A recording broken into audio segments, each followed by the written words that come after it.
દર્શક મિત્રો, હું પરેશ ચૌહાણ, આપ નિહાળી રહ્યા છો લીડ મહુવા ન્યૂઝ. સમાચારોમાં આપનું સ્વાગત છે.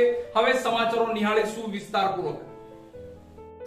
મહુવાની સરકારી હોસ્પિટલની સાંસદ નારણભાઈ કાછડિયાએ સરપ્રાઇઝ વિઝિટ લીધી. હોસ્પિટલના નવીનીકરણને લઈ ઉચ્ચ અધિકારીઓ સાથે ટેલિફોનિક વાત પણ કરી.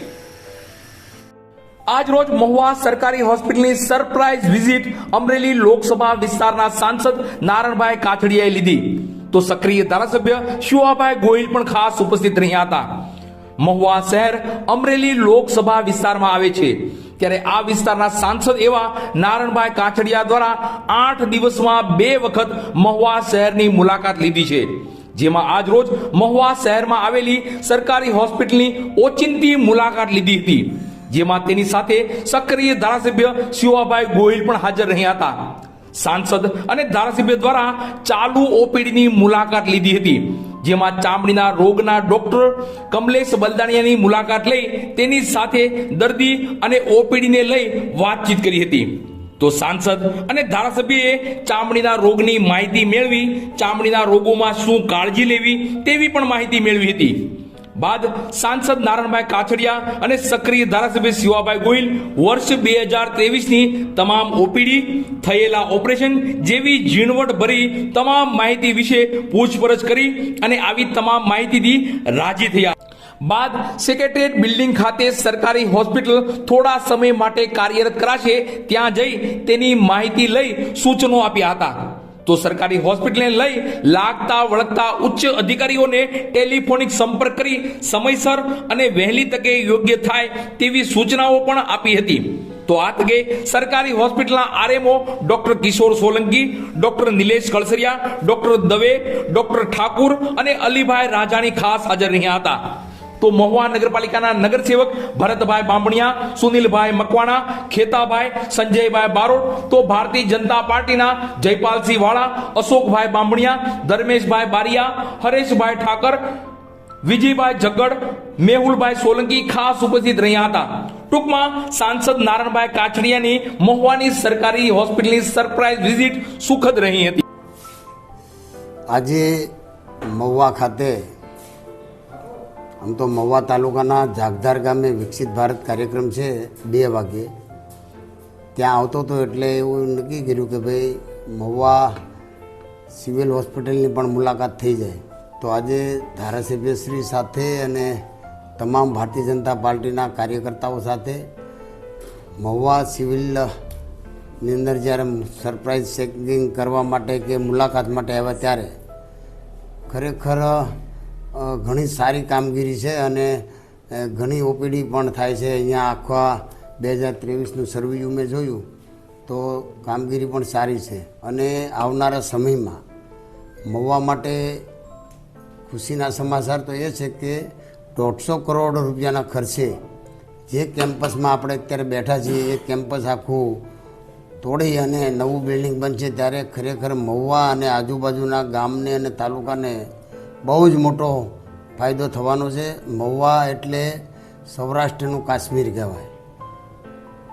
ત્યારે આજે લગભગ રાજ્ય સરકારે 2.5 કરોડ જેવી માતબર રકમ આપી અને બાજુમાં જ કોર્ટ બિલ્ડિંગની અંદર આ શિફ્ટ કરવાનું છે 2-3 વર્ષ માટે, જ્યાં સુધી આ કામ પૂર્ણ ન થાય ત્યાં સુધી. તો ત્યાં પણ 2.5 કરોડ રૂપિયા જેવી મોટી રકમ આપી અને એમનું પણ રિનોવેશનનું કામ અત્યારે હાલ ચાલુ છે. તો આજે મહુવાના તમામ કાર્યકર્તાઓ અને સિવિલની મુલાકાત લેતા ખરેખર એક આનંદની વાત થઈ છે. અસ્તુ વંદે માતરમ, ભારત માતા કી જય.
મહુવા બાયપાસ રોડ પર આવેલ હનુમંત બંગલો સહિત 3 સોસાયટીમાં તસ્કરોએ આંટા ફેરા માર્યા.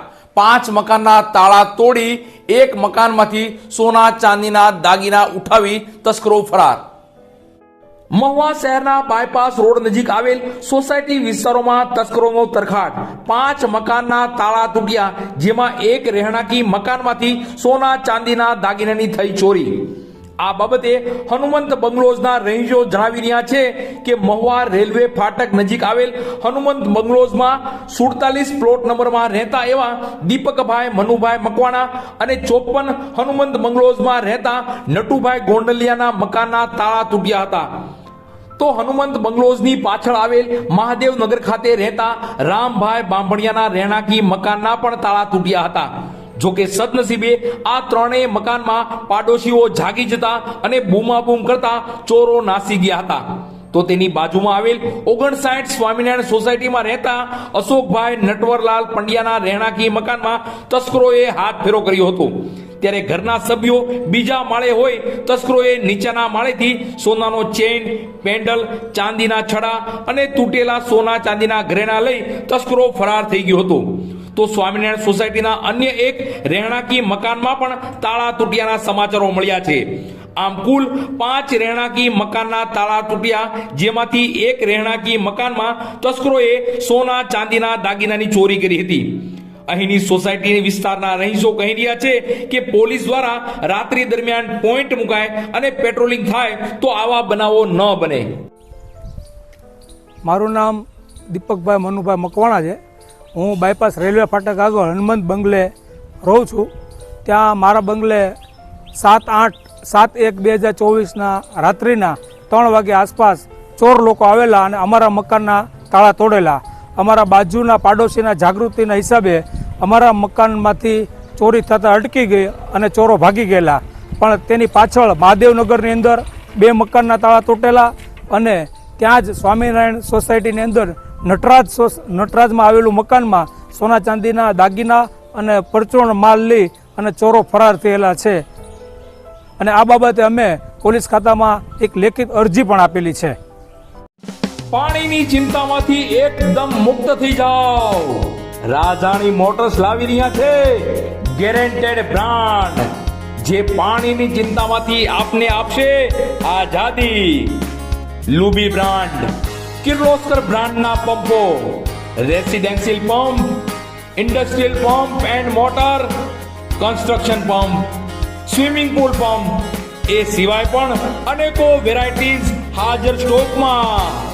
પંપ અને મોટર્સની A to Z વેરાયટી અને તેની સર્વિસ માટે અમને કહો રાજાણી મોટર્સ. રિપેરિંગ અને સર્વિસ માટે ફક્ત એક કોલ. તમારા સ્થળ પર સર્વિસમેન હાજર.